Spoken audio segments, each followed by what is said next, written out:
Welcome to smart money corner. And ఈ వీడియోలో SBI Magnum mid cap fund, ఈ mutual fund గురించి అయితే డిస్కస్ చేద్దాము. అండ్ ఫర్దర్గా ఛానల్ని ఫస్ట్ టైం చూస్తున్న వాళ్ళైతే తప్పకుండా సబ్స్క్రైబ్ చేయండి. సో మీరు మ్యూచువల్ ఫండ్స్లో ఇన్వెస్ట్ చేయాలి అంటే జనరల్గా small cap, large and mid cap mutual ఫండ్స్లో అవుట్ పర్ఫామ్ చేస్తున్న ఫండ్స్లో అయితే ఇన్వెస్ట్ చేస్తాము. అండ్ అందులో one of the out performer mid cap స్పేస్లో SBI Magnum mid cap fund. And ఇది జనరల్గా మిడ్ క్యాప్ కంపెనీస్లో ఇన్వెస్ట్ చేస్తుంది అండ్ హై వోల్టాలిటీ ఉంటుంది కొద్దిగా కంపేర్ టు లార్జ్ క్యాప్ స్టాక్స్తో కంపేర్ చేస్తే. బట్ లాంగ్ టర్మ్లో మీరు ఇన్వెస్ట్ చేస్తే కనుక there is a high potential for growth. So ఎప్పుడు కూడా మ్యూచువల్ ఫండ్స్లో మీరు లాంగ్ టర్మ్ హార్జిన్లో అయితే ఇన్వెస్ట్ చేయాల్సి ఉంటుంది. రిస్క్ ఎపిటైట్ కొద్దిగా ఎక్కువగా ఉంటుంది లార్జ్ క్యాప్ కంపెనీస్తో పోల్చుకుంటే. And high liquid funds. So mid cap companies at least 10 to 15 years టైంలో మీరు ఎస్ఐపి చేసినా, మీరు లాంగ్ టర్మ్ ఇన్వెస్ట్ చేసిన లంసమ్ ద్వారా బెటర్ రిటర్న్స్ అయితే ఎక్స్పెక్ట్ చేయొచ్చు. At least at present mid cap funds 15 to 20% annualised CAGR returns అయితే వస్తున్నాయి. అండ్ ఎట్ ఏ టైం కాకుండా మార్కెట్ వోల్టాలిటీ, మార్కెట్ ఫ్లక్చుయేషన్స్ దృష్టిలో పెట్టుకొని లంసమ్గా ఇన్వెస్ట్ చేసేవాళ్ళు మార్కెట్ కరెక్షన్లో ఇన్వెస్ట్ చేస్తారు. ఎస్ఐపి ఇన్వెస్ట్ చేసేవాళ్ళు రెగ్యులర్గా టైమింగ్ కాకుండా మంత్లీ ఎస్ఐపి, లేదంటే quarterly SIP, half yearly SIP and even weekly SIP కూడా డిఫరెంట్ మీకు ఒక ఫ్లెక్సిబుల్ ఇన్వెస్ట్మెంట్ ప్లాట్ఫామ్స్ అయితే అందిస్తున్నాయి. మీరు ఏ లైక్ జీరోదా నుంచి ఇన్వెస్ట్ చేసినా, లేదు అంటే ఆన్లైన్లో ఏ మ్యూచువల్ ఫండ్ ప్లాట్ఫామ్ నుంచి ఇన్వెస్ట్ చేసినా కూడా మీకు ఒక ఫ్లెక్సిబుల్ ఇన్వెస్ట్మెంట్ అయితే కనబడుతుంది. So come to SBI Magnum mid cap fund invest చేయాలనుకునే వాళ్ళకి మీరు లంసమ్గా మినిమం 5,000తో లంసమ్ ఇన్వెస్ట్ చేయొచ్చు అండ్ అండ్ 1,000తో యాడ్ ఆన్ చేయొచ్చు. అండ్ మినిమం ఎస్ఐపికి 500తో ఎస్ఐపి స్టార్ట్ చేయొచ్చు. అండ్ మీరు ఎక్స్పెన్స్ రేషియో 0.83% ఉంది డైరెక్ట్ ప్లాన్లో ఇన్వెస్ట్ చేస్తే. అండ్ 1.7% ఉంది రెగ్యులర్ ప్లాన్లో ఇన్వెస్ట్ చేస్తే. అంటే లైక్ మీరు అసెట్స్ అండర్ మేనేజ్మెంట్ హ్యాండిల్ చేయడానికి ఫండ్ మేనేజర్స్కి మీరు పే చేసే ఎక్స్పెన్స్ రేషియో ఇది. అండ్ ఎగ్జిట్ లోడ్ అనేది మీరు ఒకవేళ 1% ఎగ్జిట్ లోడ్ పే చేయాల్సి ఉంటుంది. అలాట్ అయిన 1 year బిఫోర్ మీరు ఎగ్జిట్ అయితే. అండ్ ఎగ్జిట్ లోడ్ ఏమీ ఉండదు 1 year తర్వాత మీరు ఎగ్జిట్ అయితే కనుక. సో జనరల్గా ఎగ్జిట్ లోడ్ అనేది తక్కువగా ఉంటుంది లాంగ్ టర్మ్లో మీరు ఇన్వెస్ట్ చేస్తే కనుక. సో అందుకని మీరు ఒకవేళ ఈరోజు మ్యూచువల్ ఫండ్స్ అనేవి బై చేసి 3 monthsకో 6 monthsకో ఎగ్జిట్ అవుతే కనుక ఎగ్జిట్ లోడ్ ఉండే ఛాన్స్ ఉంది. కాబట్టి మీరు డిసైడ్ అయిన తర్వాత మాత్రమే మ్యూచువల్ ఫండ్స్లో అయితే ఇన్వెస్ట్ చేయాల్సి ఉంటుంది. మిడ్ క్యాప్ స్టాక్స్ అనగానే well diversified basket of mid cap స్టాక్స్లోనే ఇన్వెస్ట్ చేస్తారు. పోర్ట్ఫోలియో రివైజ్ జరుగుతుంది every quarter. And outperform చేస్తున్న మిడ్ క్యాప్ కంపెనీస్లో రెగ్యులర్గా ఫండ్ మేనేజర్స్ అయితే ఇన్వెస్ట్ చేస్తారు. మినిమం 65% పోర్ట్ఫోలియోలో మిడ్ క్యాప్ స్టాక్స్ అయితే ఉండాలి. Remaining 35% either they can be small cap, large cap or debt ఇన్స్ట్రుమెంట్స్లో కూడా ఇన్వెస్ట్ చేయొచ్చు. అండ్ మార్కెట్ కన్సర్న్స్ బట్టి ప్రస్తుతానికి బుల్ రన్లో ఉంది మార్కెట్ కాబట్టి ఓవరాల్గా మిడ్ అండ్ స్మాల్ క్యాప్ సెగ్మెంట్లో ఎక్కువగా ఇన్వెస్ట్ చేయొచ్చు. బట్ మార్కెట్ కరెక్షన్స్లో ఏదైతే ఈ పోర్ట్ఫోలియో కంపోజిషన్ అయితే చేంజ్ అవ్వచ్చు. అండ్ వీళ్ళు ఇన్వెస్ట్మెంట్ మెథడ్ అనేది growth and value style of investment. And mid cap means జనరల్గా 101 to 250 మధ్యలో ఉండే కంపెనీస్ మిడ్ క్యాప్ కంపెనీస్ అంటాము మార్కెట్ క్యాపిటలైజేషన్ ప్రకారం స్టాక్ మార్కెట్లో. సో టాప్ 100 కంపెనీస్ని మనము లార్జ్ క్యాప్ కంపెనీస్ అంటాం మార్కెట్ క్యాపిటలైజేషన్ ప్రకారం. టాప్ 100లో ఉన్న కంపెనీస్ అవి. And 101 to 250 mid cap companies, 250 to 500 మధ్యలో ఉండేవి స్మాల్ క్యాప్ కంపెనీస్. ఇది మార్కెట్ క్యాపిటలైజేషన్ ఆధారంగా క్లాసిఫికేషన్ అయితే జరుగుతుంది. అండ్ ఫర్దర్గా SBI Magnum mid cap fund direct ప్లాన్లో బెంచ్ మార్క్ ఇది Nifty mid cap 150 total return index. ఏవైతే నిఫ్టీ మిడ్ క్యాప్ 150లో ఉన్న స్టాక్స్ని ఇవి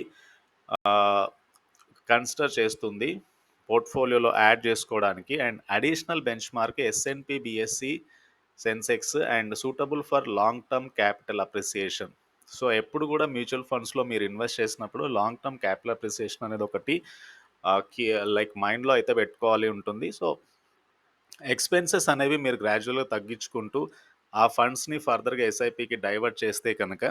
and 5 to 10 year time frame, 10 to 15 time frame ఒక ఆబ్జెక్టివ్ ప్రకారం మ్యూచువల్ ఫండ్స్లో అయితే ఇన్వెస్ట్ చేయాల్సి ఉంటుంది. అండ్ ఒకవేళ మీరు లంసమ్గా ఇన్వెస్ట్ చేశారనుకోండి, సో ఈ ఫండ్ జనరల్‌గా రెగ్యులర్ ప్లాన్ స్టార్ట్ అయింది 2005లో. డైరెక్ట్ ప్లాన్ స్టార్ట్ అయింది 2014లో. సో రెగ్యులర్ ప్లాన్ 2005 నుంచి స్టార్ట్ అయింది.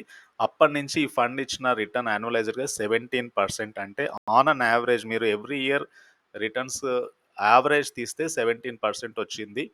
10 ఇయర్ యావరేజ్ 19.72% వస్తే 5 ఇయర్ యావరేజ్ 22%. లాస్ట్ 3 ఇయర్స్ నుంచి అవుట్ పర్ఫార్మ్ చేస్తుంది. లాస్ట్ 1 ఇయర్ నుంచి 45%, 2 ఇయర్ నుంచి 21%, 3 ఇయర్ నుంచి 25%. సో మీరు ఓవరాల్‌గా లాంగర్ టర్మ్ డ్యూరేషన్‌లో ఇన్వెస్ట్ చేసుకుంటే వొలటాలిటీ తగ్గుతుంది. అండ్ మీ మనీ సేఫ్‌గా గ్రో అవుతూ వస్తుంది. అండ్ మార్కెట్ రిస్క్‌నైతే మీరు అవాయిడ్ చేయొచ్చు. సో 1 ఇయర్ క్రితం మీరు 10,000 ఇన్వెస్ట్ చేసుకుంటే it become 14,000. 2 year before invest చేసుంటే అండ్ 3 ఇయర్ బిఫోర్ ఇన్వెస్ట్ చేసుంటే, 5 ఇయర్ బిఫోర్ ఇన్వెస్ట్ చేసుంటే, 10 ఇయర్ బిఫోర్ ఇన్వెస్ట్ చేసుంటే 2005లో మీరు 10,000 ఇన్వెస్ట్ చేసుంటే ఇట్ బికమ్ నౌ 2,00,000 రూపీస్ అయింది. సో ఆల్మోస్ట్ 2000% రిటర్న్స్ అయితే ఇవ్వగలిగింది. సో మీరు స్టాక్స్‌లో కాకుండా ఏ ఇతరత్ర ఇన్వెస్ట్‌మెంట్స్‌లో మీరు ఇన్వెస్ట్ చేసినా కూడా ఈ టైప్ ఆఫ్ రిటర్న్స్ అయితే రావు. That is the reason mutual funds అనేవి బెస్ట్ ఇన్వెస్ట్‌మెంట్ మెథడ్ లాంగ్ టర్మ్‌లో ఇన్వెస్ట్ చేయడానికి. అండ్ ఎస్ఐపి రిటర్న్స్ తీసుకుంటే కనుక లాస్ట్ 1 ఇయర్ నుంచి మీరు ఎస్ఐపి చేస్తే మీకు వచ్చిన అబ్సల్యూట్ రిటర్న్ 20% అండ్ యాన్యువలైజ్డ్‌గా 38.45%. సో 10 ఇయర్ నుంచి మీరు ఎస్ఐపి చేస్తే ఎస్ఐపి యాన్యువల్ రిటర్న్ చూడండి 19.81% ఉందంటే ఆల్మోస్ట్ 20% సిఏజీఆర్ ఎస్ఐపి ద్వారా కూడా ఈ ఫండ్ ఇచ్చింది. రీసెంట్ టైంలో ఈ ఫండ్ పర్ఫార్మెన్స్ హార్డ్లీ 25% కంటే ఎబోవ్గా ఉంది. సో ఎస్ఐపిలో మీరు ఇన్వెస్ట్ చేసినా కూడా అవుట్ పర్ఫామ్ చేస్తుంది ఈ ఫండ్. అట్లీస్ట్ 20-25 ఇయర్స్లో మీరు ఈ ఫండ్లో ఎస్ఐపి చేస్తే డెఫినెట్గా 1.5 to 2 crore ఇన్వెస్ట్మెంట్ రిటర్న్స్ అయితే ఈ ఫండ్ నుంచి అయితే ఎక్స్పెక్ట్ చేయొచ్చు. సో కన్సిస్టెంట్గా ఎస్ఐపి ప్లాన్ చేసి కన్సిస్టెంట్గా మీరు ఇన్వెస్ట్ చేస్తూ వెళ్తే కనుక మార్కెట్ వొలటాలిటీ ఉన్నా కూడా ఈ ఫండ్స్ అయితే డెఫినెట్గా అవుట్ పర్ఫామ్ చేస్తాయి. అండ్ దిస్ ఈజ్ అబౌట్ ఈ ఫండ్ యొక్క SIP returns. And different time ఫ్రేమ్లో మీ 1000 ఇన్వెస్ట్మెంట్ మంత్లీ అనేది ఎలా గ్రో అయిందో చూడొచ్చు. 2014లో ఈ ఫండ్ లాంచ్ అయినప్పటి నుంచి మీరు ఎస్ఐపి చేస్తుంటే మంత్లీ 1,20,000 అనేది 3,41,000 అయింది. So 60,000 become 1,24,000 in a span of 5 years. 60,000 means every month 1,000 for 5 years కాబట్టి. సో అలా డిఫరెంట్ టైమ్ ఫ్రేమ్లో ఎలాంటి రిటర్న్స్ ఇచ్చింది ఈ ఫండ్ అయితే క్లియర్గా చూడొచ్చు ఇక్కడ. అండ్ ఇది మీ మిడ్ క్యాప్ ఫండ్స్లో ఇన్వెస్ట్ చేస్తుంది కాబట్టి క్రిసిల్ రీసెంట్ టైంలో మంచి ర్యాలీ ఇచ్చిన stock, Sundaram finance, store and power అయితే బుల్ రన్లో ఉంది ప్రస్తుతానికి కూడా. Thermax, Indian hotels, tube investments, Schaeffler, Coromandel international, Sona BLW precision, max health care institute limited కూడా చాలా మటుకు అవుట్ పర్ఫామ్ చేస్తుంది. సీదా సెక్టర్ చూస్తే కనుక మీకు ఫైనాన్షియల్ సెక్టర్ నుంచి, ఎన్బిఎఫ్సి సెక్టర్ నుంచి, పవర్ యూటిలిటీ సెక్టర్ నుంచి, ఎలక్ట్రికల్ ఎక్విప్మెంట్ సెగ్మెంట్ నుంచి, hotel and resort, auto components, fertilisers, hospital, ఇలా డైవర్సిఫైడ్ సెగ్మెంట్ అయితే మీకు కనబడుతుంది.